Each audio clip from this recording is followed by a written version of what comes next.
ऐतिहासिक भूमि से जहां महात्मा गांधी जी ने दांडी यात्रा जहां से प्रारंभ की अंग्रेजों के खिलाफ, और आज हमारे राहुल गांधी जी ने भारत जोड़ो यात्रा के माध्यम से संविधान के मूल्यों को, जो हमारे भारत के शाश्वत मूल्य है, उसको बचाने के लिए उन्होंने एक अभियान छेड़ा है।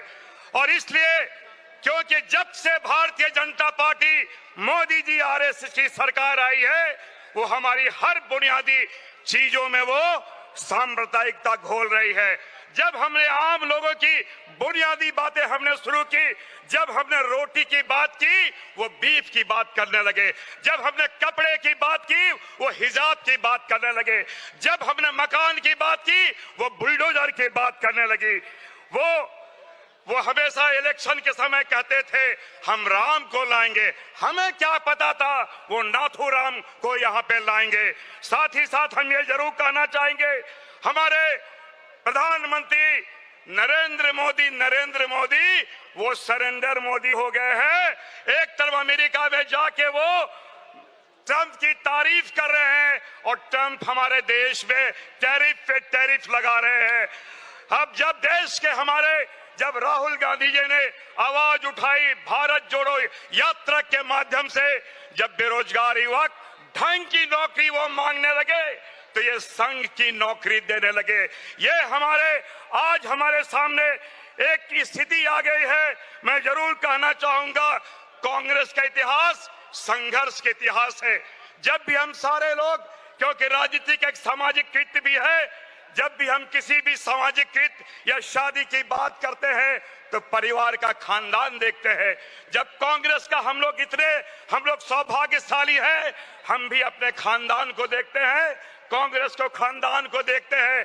हमारे यहाँ हमारे पंडित जवाहरलाल नेहरू हमारे यहाँ थे, हमारे यहाँ महात्मा गांधी थे, हमारे यहाँ मौलाना आजाद थे, हमारे यहाँ सुभाष चंद्र बोस थे, हमारे यहाँ इंदिरा गांधी जी थी, हमारे यहाँ राजीव गांधी जी थे। ये हमारा खानदान है। उनके खानदान में कौन है? माफी वीर नाथूराम। मैं जरूर यहाँ पे एक बात अंत में कहना चाहूंगा, क्योंकि हमारे जननेता राहुल गांधी जी अपने वक्तव्य यहाँ पे देंगे। इमरान प्रतापगढ़ी जी की बात पे कहना चाहूंगा, इन्होंने कहा था आज अपने पैर के कांटे हमें खुद निकालने होंगे, हमें संकल्प लेना होगा, क्योंकि राहुल जी का भारत जोड़ो यात्रा में संकल्प था, समर्पण था, संघर्ष था। मैं अंत में इतना ही कहना चाहूंगा कि आंसुओं को पसीने में बदलो यारो, आंसुओं को पसीने में बदलो यारो, मेहनत से हर तकदीर संवरती है, यह उतना ही सच है यारो जितना सूरज हर रोज निकलता है। बहुत बहुत धन्यवाद, आपने मुझे बोलने का अवसर दिया। बहुत बहुत धन्यवाद। जय हिंद। इस देश के हजारों साल जिन्होंने पीड़ा सहन की, उन दलित आदिवासियों के लिए पूज्य बाबा साहब के संविधान के अंदर एक माँ जैसे अपने बच्चे को संभाल के बड़ा करती है, वैसा ही काम पूज्य बाबा साहब ने कहा। अपने छोटे बच्चे को जैसे माँ आंचल में छुपा के ठंडी गर्मी से उसका रक्षण करती है, इसी तरह पूज्य बाबा साहब ने इस दलित आदिवासियों को एट्रोसिटी एक्ट देकर उनकी सुरक्षा का काम किया। और दूसरा, उनको आगे बढ़ाने के लिए आर्थिक आरक्षण, जो शेड्यूल कास्ट सब प्लान और ट्राइबल सब प्लान एक्ट के तहत उनको आर्थिक संरक्षण भी दिया।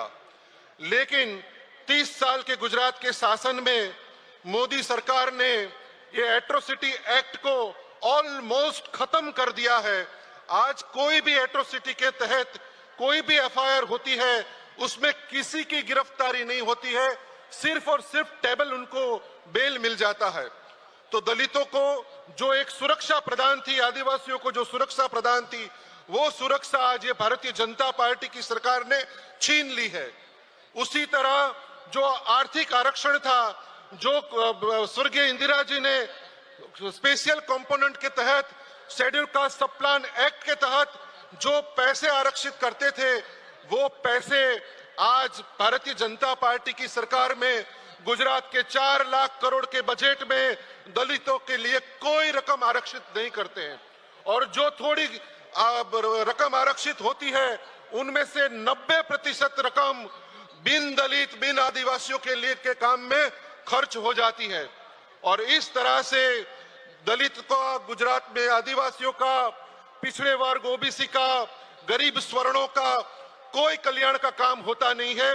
तो मैं आशा रखता हूं कि आपने आने वाले समय के अंदर जिस तरह से राहुल जी ने देश के गरीबों का हाथ थामा है, उसी तरह आने वाले समय में इस गुजरात की भूमि में, इस बापू सरदार की भूमि में हम सब साथ में मिलके इस भारतीय जनता पार्टी की अन्याय और अत्याचारी सरकार के सामने डट के लड़ेंगे और 2027 में राहुल जी के वचन को हम साक्षात करके इस भूमि पे फिर से एक बार बापू और सरदार की, आपकी और हमारी, राहुल जी और खड़गे जी की सरकार बना के कांग्रेस की सरकार बनाएंगे। जय कांग्रेस, जय गुजरात, जय भीम।